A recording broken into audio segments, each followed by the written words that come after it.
Morning, friends. Today we'll be discussing on the second part of literary criticism. Remember, in the first part, it was an introduction to literary criticism as such. In today's session, we will be discussing about a giant in literary criticism. It is none other than Plato, the ancient Greek philosopher, thinker, and a versatile genius. Before talking about Plato and literary criticism, I'll just point out some of the aspects that related to his age, that some of the aspects that preceded his age and the impact that he has created after his death. Now, Plato, as we all know, is the disciple of Socrates, whose dialogues is best known. It's a work of art known as Dialogues. It is best known for Socrates' version of bringing out the truth. He was actually a person whose quest was behind truth. Today it seems a very rare commodity, truth. Remember, Socrates' disciple was Plato. Plato took a turn further and he was going behind ideas as such.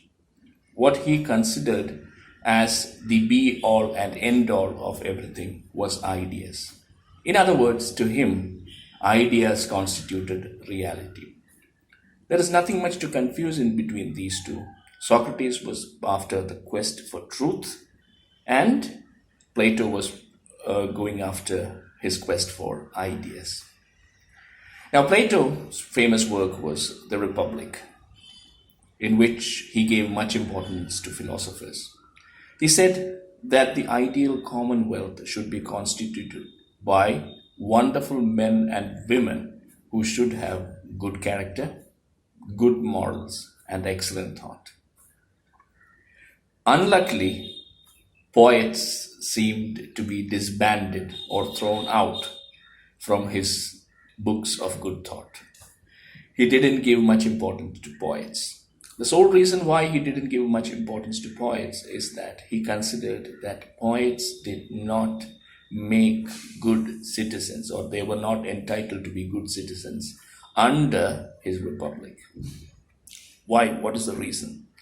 He said that poets distorted the minds of the public. They didn't give the reality. As we all know, Plato was behind ideas, reality. Poets, according to him, gave a version of distorted images. So he banished poets. But the importance that he gave to philosophers, the importance that he gave to orators, which represented truth and reality, was in a very high pedestal. He said the core of his valuable thoughts is that all things that we are seen around is the result of a wonderful idea, a reality which no one can see or visualize. What we can see is that someone has imitated that particular idea, and we as artists are imitating from that imitation. In other words, what he said was that if this is a pen in poets, he did not mention the word pen. At that time, he gave the mention of flowers or anything that was seen in nature. So according to him, the ultimate reality or the idea of this pen is in heavens, which we cannot see. Someone reproduces that or imitates that from the actual pen. We as artists imitate from the second imitated object. In other words, his art can be considered as something which is twice removed from reality. We all have serious reservations about his judgment, about the way that he said that literary criticism is something, or good work of art should be something which is twice removed from reality. But we cannot negate the fact that Plato's contribution was very huge when we compare to the standards of modern day criticism, because he gave emphasis to imitation.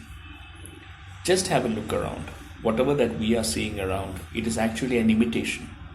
When we do a play, when we write a poem, we in the back of our mind unknowingly thinking about Plato, we even accept the fact that we are imitating something.